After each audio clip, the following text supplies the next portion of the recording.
Hi, welcome once again to our commerce classroom. In this session, we will discuss about labor cost. We know labor cost is a second major element of cost. Labor cost includes wages, dearness allowance, salary, bonus, perquisites, etc. We paid to our employees. The control of labor cost and its accounting is very difficult because we deal with human element. Labor is the most perishable commodity and as such should be effectively utilized immediately. Then we can classify our labor into two: direct labor and indirect labor. Direct labor cost is the labor cost which can be identified with and allocated to cost centers or cost units. Is example, wage paid to carpenters, weavers, machine operators, etc. We know direct labor cost is part of prime cost. Indirect labor.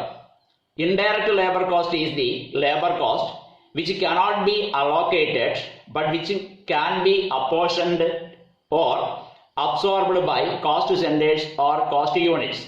Example, remuneration paid to supervisors, security staff, timekeeping staff, etc.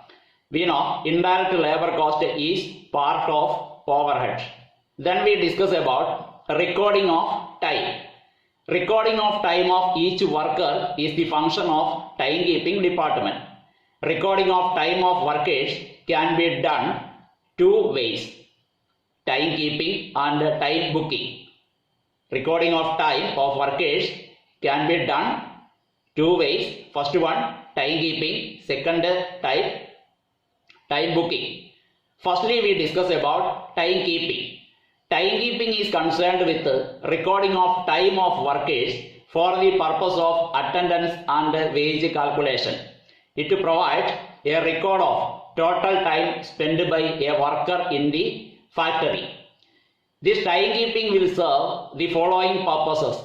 The first purpose of timekeeping is this: preparation of payroll in case of time paid workers. Second purpose of timekeeping, meeting the statutory requirements. And the third purpose, ensuring discipline in attendance.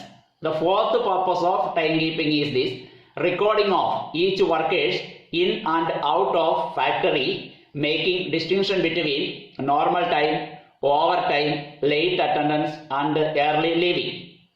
And the last purpose of timekeeping is this: for overhead distribution, when overheads are absorbed on the basis of labor hours. These are the purposes of timekeeping. There are different methods of timekeeping.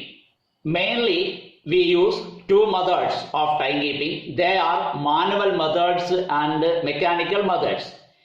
Whichever method is used, it should make a correct record of time and the method should be cost effective and minimize the risk of fraud. Firstly, we discuss about manual methods. Under this method, the arrival and departure time of workers is recorded by the worker themselves or the timekeeping clerk. The manual method of timekeeping are: first one, attendance register method. In this attendance register method, we know this is the traditional method where an attendance register or muster roll is kept in the time office near the factory gate or in each department. In and out columns are provided in the register against the name of each worker. Every worker has to sign while entering and leaving the factory and to note down the time of arrival and departure. The time may be recorded by the worker himself or by the timekeeping clerk. Second one is metal disc method. Under this method, each worker is allotted a metal disc or a token with a hole bearing his identification number. A board is kept at the gate with pegs on it and all tokens are hung on this board. These boards can be maintained separately for each department so that workers can remove the token without delay and put it in a tray or box kept near the board. Immediately after the scheduled time for entering the factory, the box is removed and the latecomers will have to give the token to the timekeeper directly, and their exact time of arrival is recorded by the timekeeper. The token or disk left on the board will represent the absentee workers on that day. Later, the timekeeper records the attendance in the attendance register and subsequently it passed on to the payroll department. Then secondly, we discuss about different mechanical methods. The mechanical methods that are generally used for recording of time of workers are time recording clocks and second dial time records.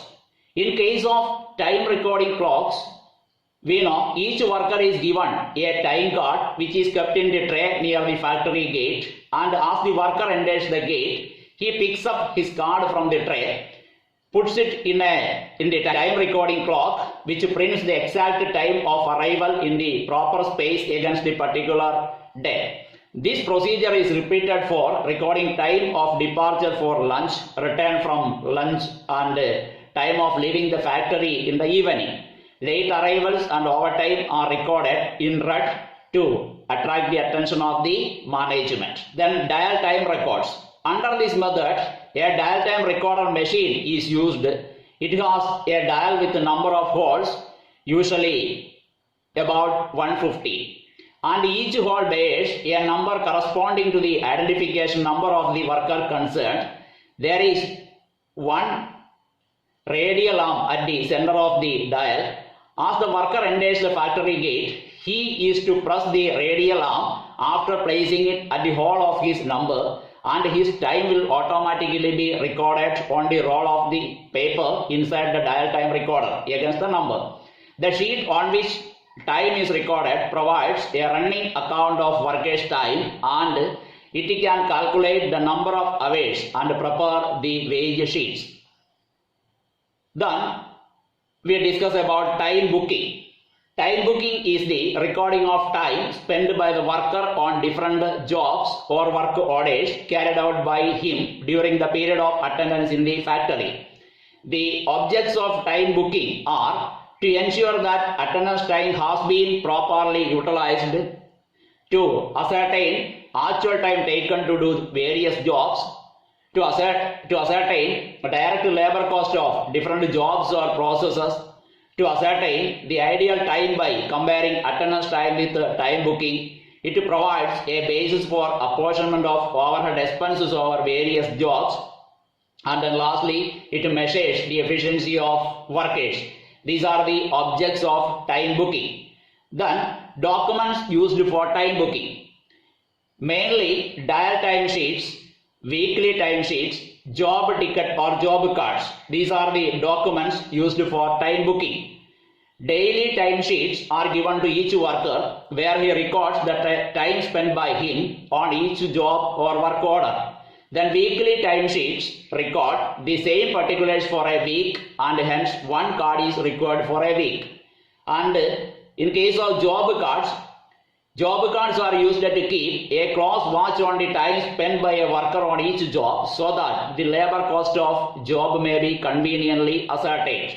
These are all about our time keeping and time booking. Then we can distinguish between time keeping and time booking.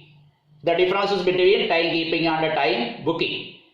In case of time keeping, we know time keeping is the recording of attendance time of workers, but time booking is the recording of time spent by worker on different jobs.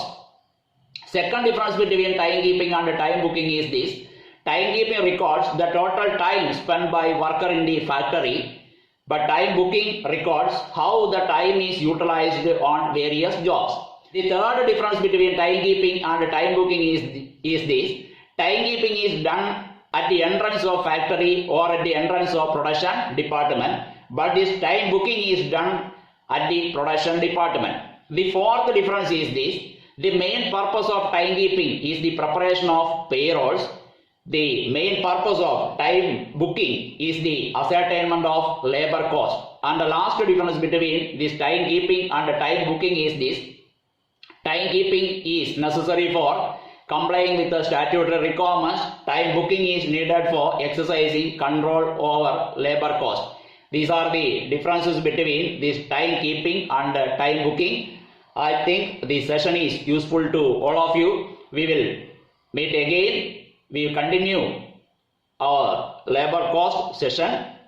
Till then, goodbye.